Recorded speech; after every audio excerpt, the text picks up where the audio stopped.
Okay, let me welcome everyone to today's talk show, and thanks for honoring our invitation to be here today, Miss Esther. We are pleased to have you. Meanwhile, while waiting for others to join, I don't know how fast that will be, but because of time, it's better we start right now. So, Tina, please can you help me share your screen? Let us mute. If you are not talking, please mute your microphone. And I want you all to know that we are recording this show and it will be uploaded later in the Age Network YouTube channel. And please use the chat to type your question. If you experience any network problem, enable your bandit mode and reduce video quality. Thanks for waiting. And this is the episode 38 of the STEM Girls Virtual Space talk show. We all know women as we know are no no less than a man in any field. Over time, we have seen several examples of women excelling in various STEM fields and serving the society for the larger cause. We as STEM Girls Initiative, we aim to groom girls for the same kind of inspiration and zeal and are to excel in STEM field and do their best. This talk show is a platform for the women in STEM to talk to the girls aspiring to excel in it. We are sure that after hearing from our guests, all the audience will be inspired to reach the stars.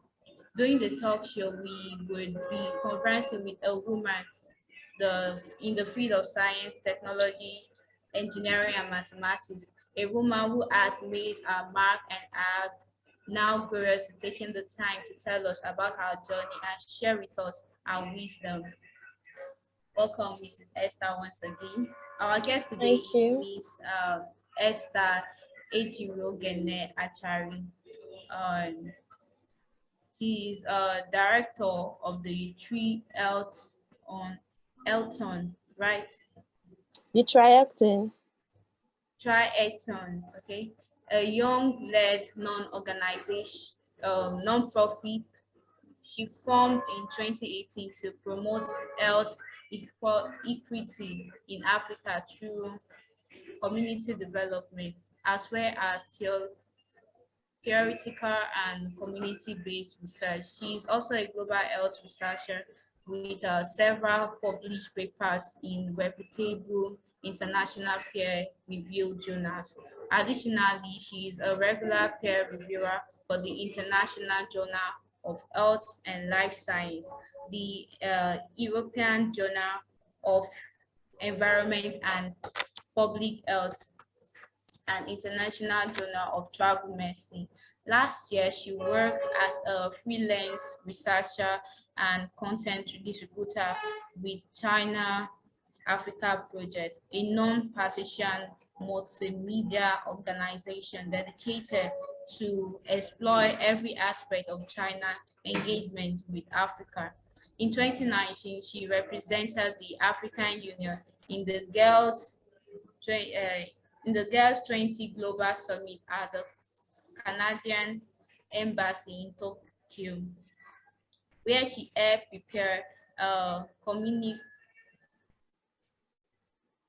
communiques of gender-sensitive policy recommendation for the G20 Osaka leaders.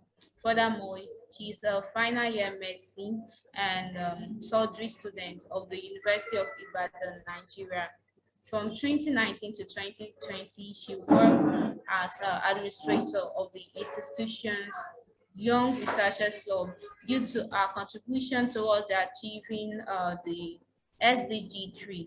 She has been a recipient and the finalist of several awards, including the UNDP Administrator King Ahmad Youth Award and JCI 10 Outstanding Young Person in Nigeria Award, the Obama Young Africa Leaders Initiative Fellowship, the University of Virginia Virginia Dahlia Lama Fellowship, the Clinton Global Initiative University Ambassadorship, the first World Summit Ambassadorship, and sorry, I didn't get the last part of the this thing.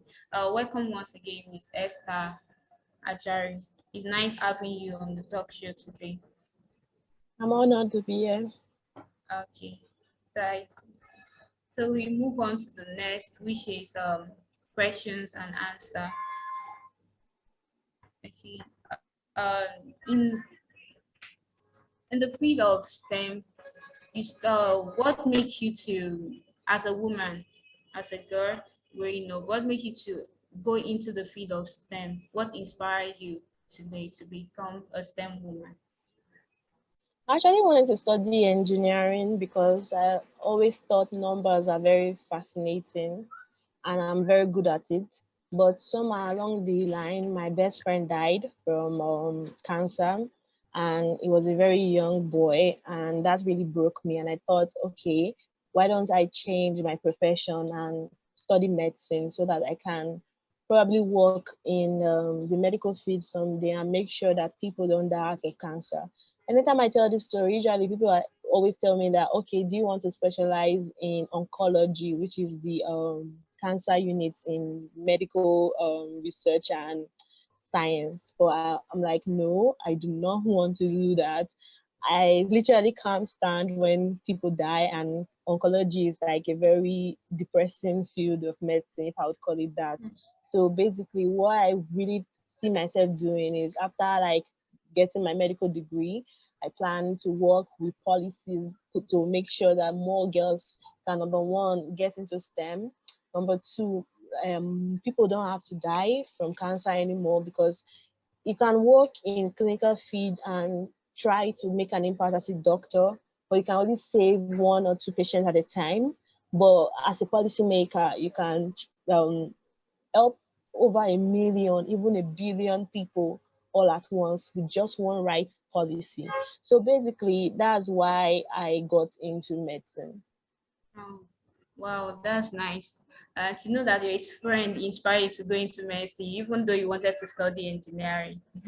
Okay, so what difficulty do you face while pursuing this career? I feel like medicine is a very trying profession because you have to give it your all. You have to continue reading. There's no time where you can just say you want to relax and you want to like maybe live life like the way other people in other fields will do. I think that's one of the main challenges, and it's a very, very long course. I think it's the longest in terms of Yes. duration among other STEM courses. And another challenge is that there is this form of how do I put it, an hierarchy system in medicine where you as a medical student you're not particularly taken seriously. You have to actually force your way to recognition in medical school because they see you as the bottom of a pyramid, while the consultants and the senior registrars are at the top. So you have to like make sure that you actually stand out in several areas of life for you to be able to get any form of recognition in medical school. And when that's the case, it gets your voice stifled, and somehow you'll not be able to like really do things that you thought getting into medicine will allow you do. And the last challenge I see in medicine, especially now, is the issue of funding because medical schools in Nigeria and in all of Africa are very expensive. In fact, in my university, University of Ibadan, the school fees for a medical student is more than I think four times as much as the one for an agricultural science student. Both are amazing courses, don't get me wrong. My point here, the point I'm trying to make is that being able to fund yourself through school, especially if you are not depending on your parents' money, is kind of very difficult, especially when you are in a STEM field. Okay. Wow, that's good to know. So, okay, when we talk about girls in STEM, we find out that they face some social problems. What do you think is the urgent problem that should be solved? I feel like the most urgent problems for girls in STEM is that they feel out of place because there's just very few girls there. So just imagine you walk into an engineering department in University of Ibadan, let's say mechanical engineering department, and you see maybe 2 to 3 girls, while there are like tens of boys everywhere. Yeah, Those girls will exactly. feel somewhat isolated.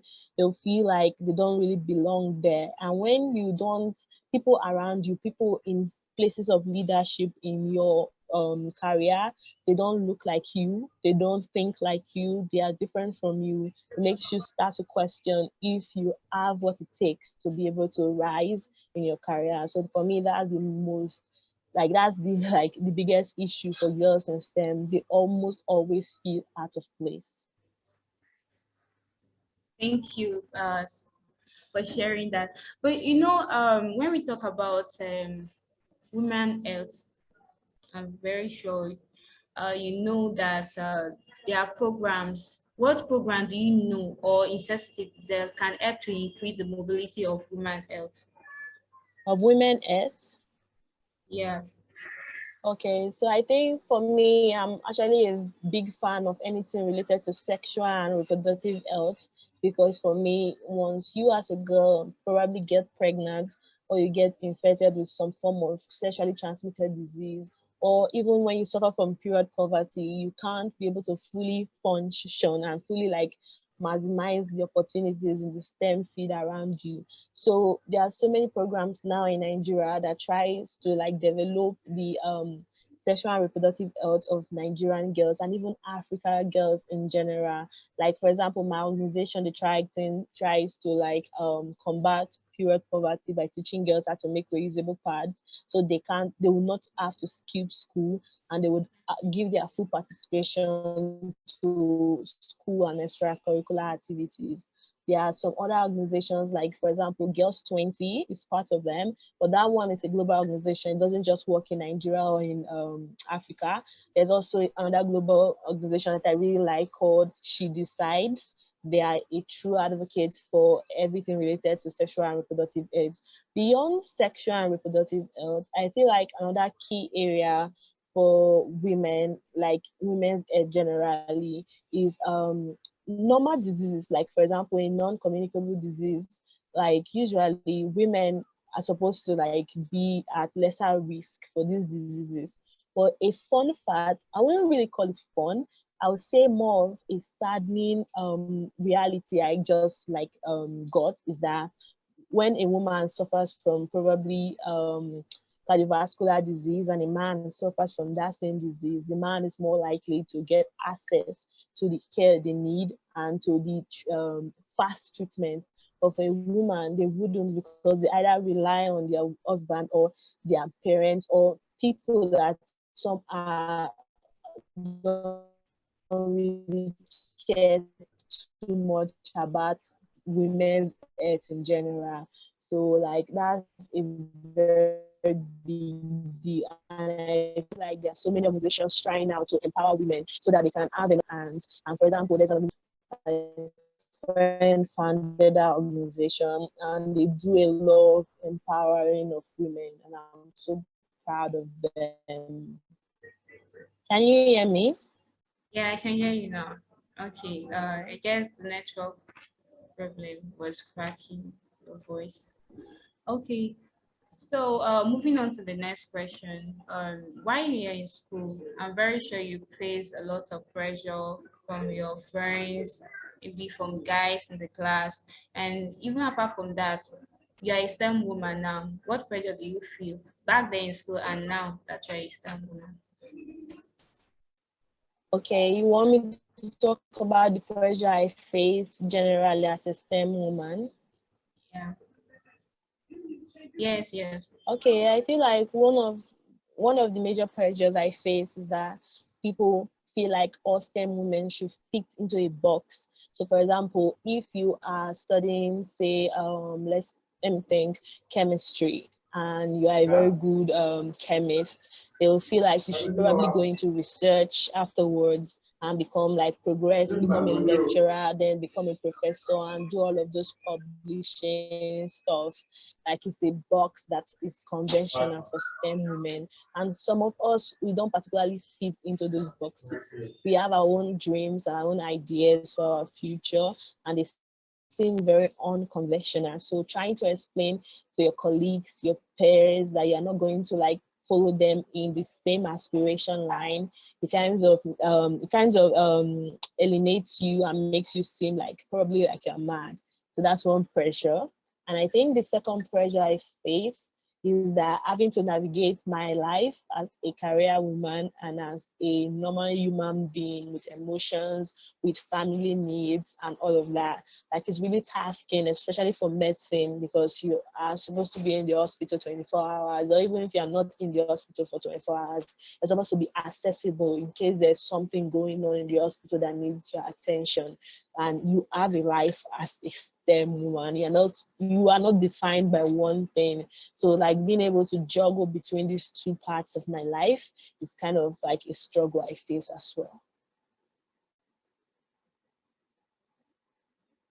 I think you're muted. I think, yeah, it's definitely a struggle for most women in the field of STEM. They face a lot of challenges, especially trying to balance their family and work together at the same time. Okay, moving to the next question.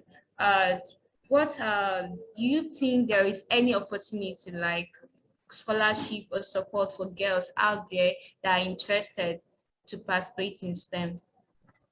Of course, there's a lot of opportunities out there, and I really love answering these questions whenever I'm asked because it gives me a lot of joy to be able to point people in the direction of where to look for opportunities, how to maximize these opportunities, and how to become like your own person. I think one of the websites that really pointed me to the direction of international opportunities is called opportunitydesk.org.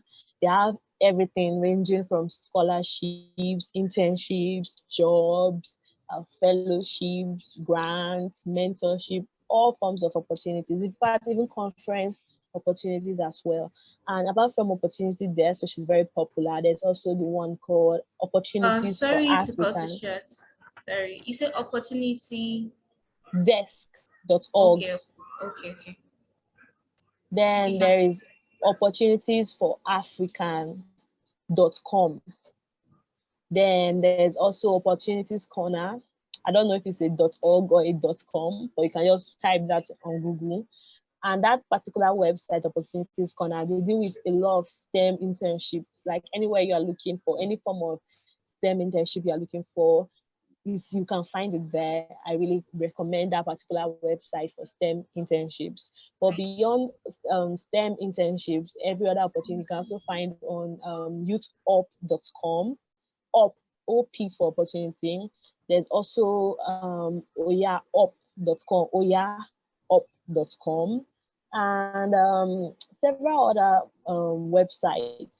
But if you can actively check those websites, like say every day or on alternate days, you should be able to keep yourself abreast of new opportunities rising in your feed. And I'm very confident you'll find one or two at least in a month that you fit into and you're eligible for. But you don't have to just sit and wait for these opportunities. You have to keep developing yourself in preparation because I think they say success is when opportunity meets preparation. So yeah, that's my Yes. advice out to girls. Okay, thank you, thank you. So, sorry, you study public health, right? I study medicine Hello? and surgery. Okay, okay, medicine and I study surgery. medicine and surgery. Okay. For a girl that wants to go into that kind of field of STEM, what advice do you have for them?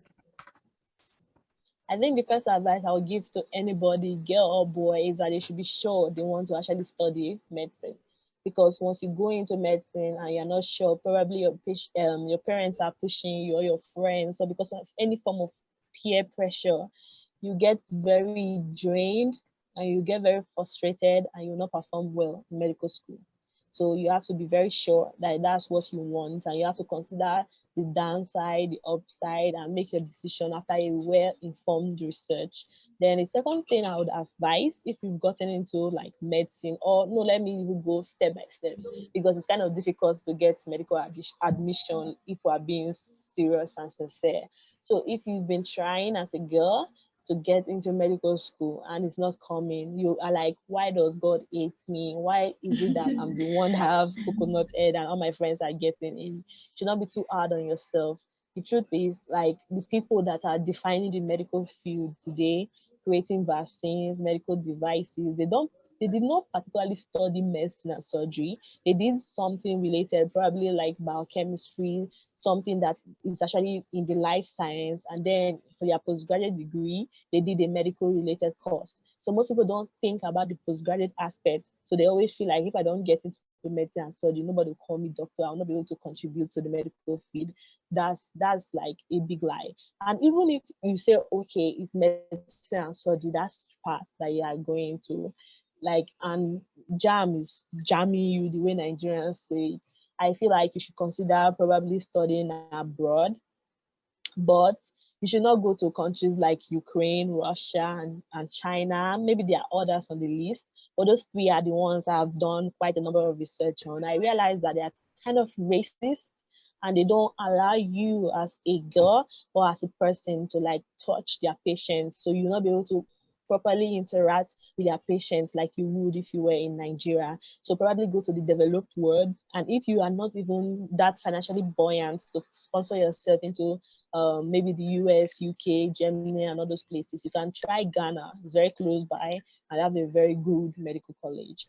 And apart from that, when you're already in medical school and it seems like I might die, the thing is too difficult, remember that your intelligence is what got you into medical school in the first place. If you are not qualified, you will not be picked, because most people fail exams not because they are not prepared, but because they don't believe in themselves. I'm not saying you should be overconfident. No, what I'm saying is that you should remember that you got yourself in and you probably would get yourself out in the best way. Okay, thank you. And okay, there's one thing to study, another thing to have a job or a career in that particular field. What do you think it takes for a girl to have a good career or job in your field of study? Well, I feel like anybody that comes into medical school and they study properly, they should be able to get a job. They should. Should is the major term here, because you can't say, like, you can't generalize. People have different experiences. Like, what I mean by study, well, I mean like you are in school and you're actually focusing on your school. You're not just there and maybe because I heard that some medical colleges now in Nigeria, they accept bribes to pass students. So if you are not one of those people paying bribes to pass students and you're actually reading your books, once you are out of school, you should just follow the normal conventional path and you probably be able to get a very good placement somewhere. But if you feel like, oh, Nigerian system, their pay is very poor, you want to jackpot in quotes to for greener pasture, by all means, you should consider doing that early. You should start thinking about writing your USMLE, like maybe in your third or fourth year, like the first step of it. Or you can also write by fifth to sixth year. The people delay these exams because it's a very expensive exam and they want to save up for that. So I would say when you get into medical school, try to apply for as many scholarships as you can. Start saving from the scholarships you earn and be able to sponsor yourself through USMLE, because actually, depending on your parents, it's not a very sustainable means of you moving far, because they might not understand why they are pumping this money.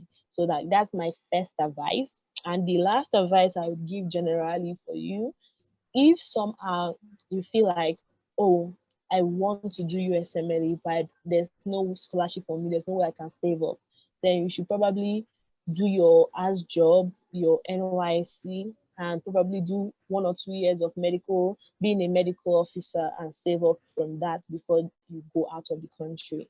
So basically, yeah, that's my advice. Okay, thank you. Okay, another question that we have here is the fact that okay, you are in STEM field And I know for a woman to be in a STEM field, definitely there are some kind of things that you do. Like you are into medicine and surgery, and as an educator also you are into what's like you are an educator too. Let me just do that. What challenges do you feel girls in particular face in the society right now? I feel like girls are not being given enough equality with men. I think one very popular statistics I always give is this. Actually, two popular statistics. The first one is this: there are more men more CEO named John than women CEO.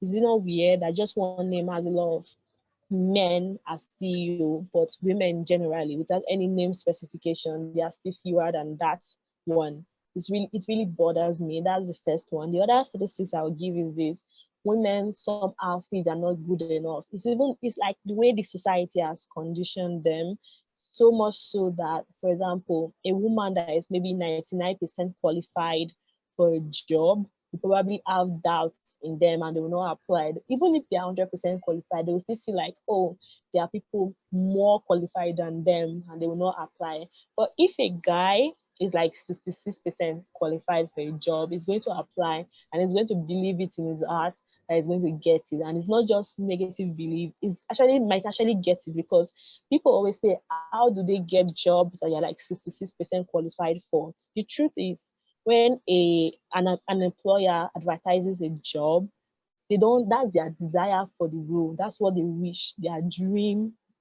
qualification. But dreams don't always come true, do they? So basically they might not find anybody on their applicant list that fits exactly into their criteria. Then they themselves will tell themselves to like reduce the eligibility criteria and look for the best person out of the lot. And then you that is not that qualified, or you somehow stand that and you're like better qualified than the rest, you yourself will get called in for an interview and you get the job. And I'm not just using these statistics like randomly. It's actually like a body of work that has been properly researched. Women, they don't have that much confidence to go for things, to go for roles in even their personal life. They don't particularly take charge. Another thing I can say is that even in a business meeting or a company meeting, women will be on the table and men will be there as well. A woman trying to make a point will probably be stifled, their voice will be stifled. They would have to shout. And when they start screaming to make their point, people will now say, oh, this person is too assertive, this person is a stubborn person, a rude woman. They will try to bring her down. But for a man, just him talking, he already has the stage. The stage has already been prepared for them. So in general, I feel like the major issue affecting women and girls all over Nigeria, Africa, and globally is the fact that society has conditioned women to be smaller. Yeah, thank you, Miss Esther. Okay, moving on. What would you consider as your greatest achievement as a STEM woman and educator? I think my greatest achievements happened in 2020, actually December of 2020. I think it was actually December 31st of 2020, just like the last day of the year when I got news that I've been awarded the King Ahmad Youth Empowerment Award to achieve the SDG by the United Nations and the Kingdom of Bahrain. So basically, I was supposed to travel to Bahrain to meet the king and receive my award trophy as well as the 20,000 US dollar prize. But due to COVID-19, I was not able to make the trip, but I got the rest. My trophy was mailed to me and the money was transferred to my bank account, and it's been amazing. I almost did not apply for that opportunity. I saw the prize at stake and I'm like, oh my god. At the time I was 22. So I was like, I'm just 22. How do I expect to beat people that are like 35, 40 to get this prize? So, but some I had a lot of good people around me telling me that you can do this, you should move on and apply and take a chance. They say you lose 100% of the chance you don't take. So I did, and I got news that I was selected as a finalist. And even getting to the finalist stage, I was already very pleased. But then I got news that I beat the rest in my category and came out as the winner of the prosperity award category. So that's like my biggest achievement. Congratulations once Thank again, you. sister. Okay, in Nigeria today we face health insecurity. Is it sexual rights we're talking about for women, or so different health insecurity? What do you think can be done by ourselves as individual and by the government to stop this insecurity? I feel like the first thing we can do is that we can educate ourselves properly on health related issues. For example, if you don't know a particular condition is a problem, you will not seek help for it. For example, if you notice, sorry, today that there's like a white speck material in your eyes, you don't know for sure that that's a sign of cataract or even retinoblastoma, a form of cancer. You probably not want to go to the hospital. You probably go to one old mama that will give you one drink to take, or you go and wash your eye with something. It's just so weird. If you don't know what is wrong with you, you can't fix it. So education is the first Yes. thing that we can do for ourselves. We can Education should be a legacy for everyone. You should pass it on generation to generation. That's the first thing I'd say. Then the second thing I would say, especially for the government, I feel like they should invest more into healthcare, especially for women.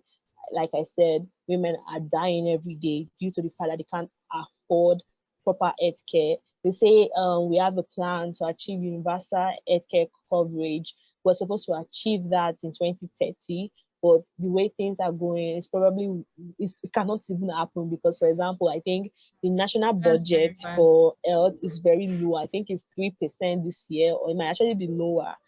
I don't know the exact one for this year, but as of last year, it was 5%, which is really small. And the Oma Matter Declaration stated that every country should allocate 10%, at least 10% of their budget for healthcare. So we are not even getting close. So the government should do more.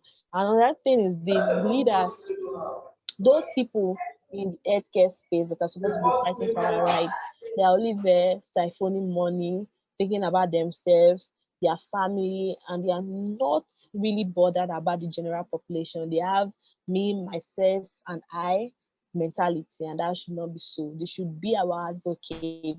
They should speak for us, and they should make sure that our voices are heard. So that's my advice. Thank you. Sorry. Hello, can you hear me? I Hello. can. Okay, sorry. Yes, I can. Yeah, okay, moving on. I don't know if anybody have any other question to ask before. Hello,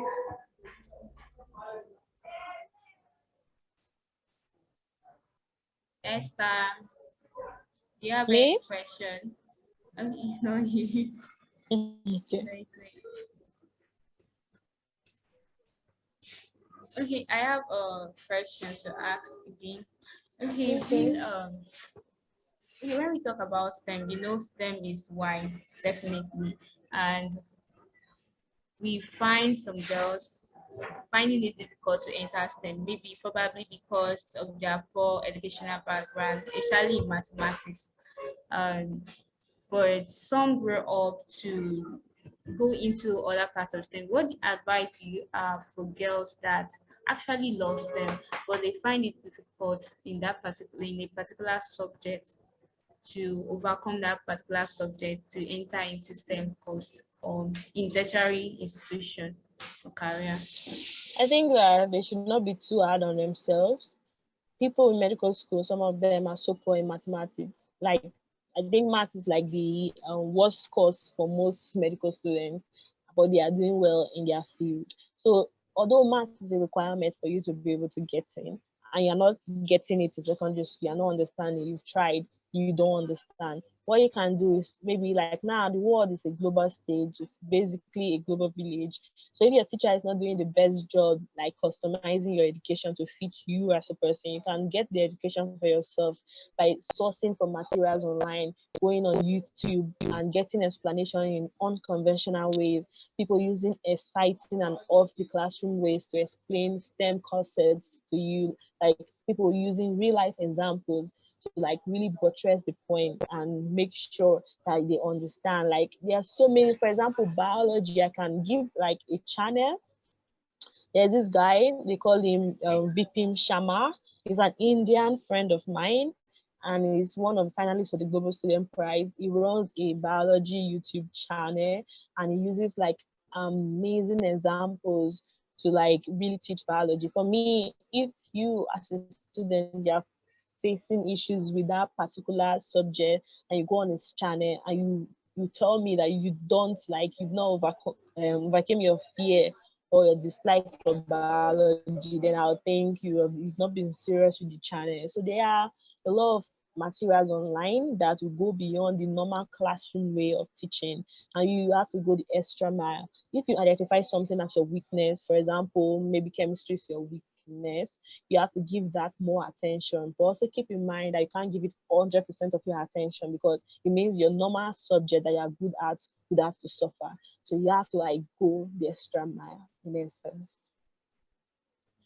Thank you very much again, Mrs. The time is fast spent and we enjoy every moment here. In fact, the way you answer the question, we enjoy it a lot. And moving on, I don't know if you have any take-home message for the girls. Yeah, I do. I have just a very short message. I want to tell everybody that gets to watch this particular show that they are enough in themselves, and they have all it takes to thrive, to achieve the biggest dreams they have. All they have to do is dream it and then put it into action. With consistency, they will get there. Okay, thank you. Okay, Tina, I'm sure you have a message from Miss Esther. Please kindly turn on your mic. Nothing at all. Just I think you'll still be doing another phase of um, anyone who wants to join to get involved in the program. Maybe you want to become a STEM girl ambassador.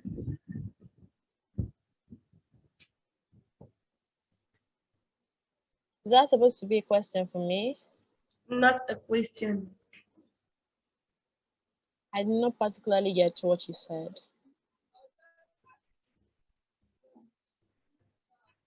Tina,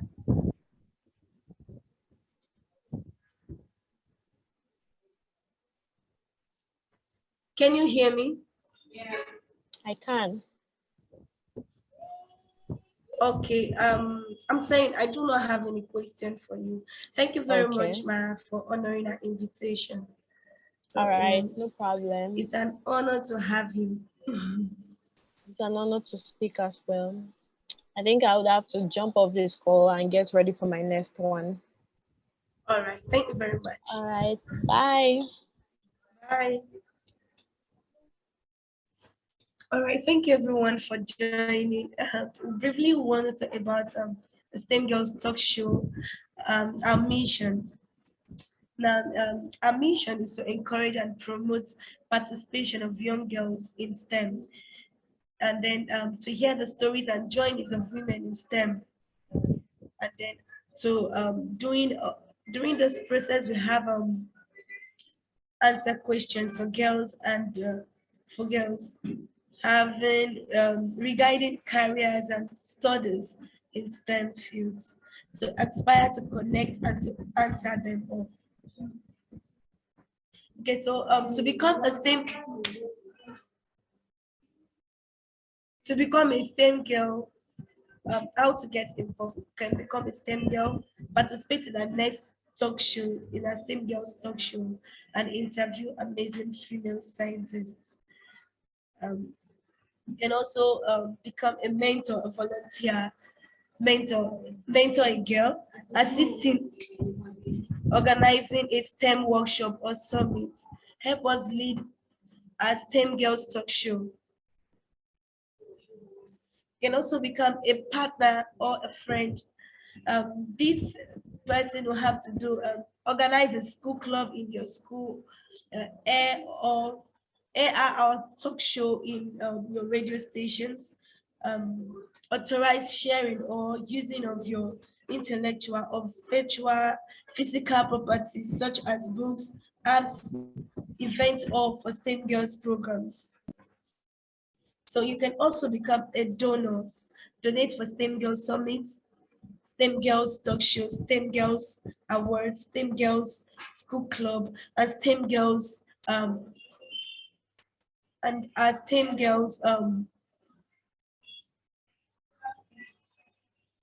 quiz competition.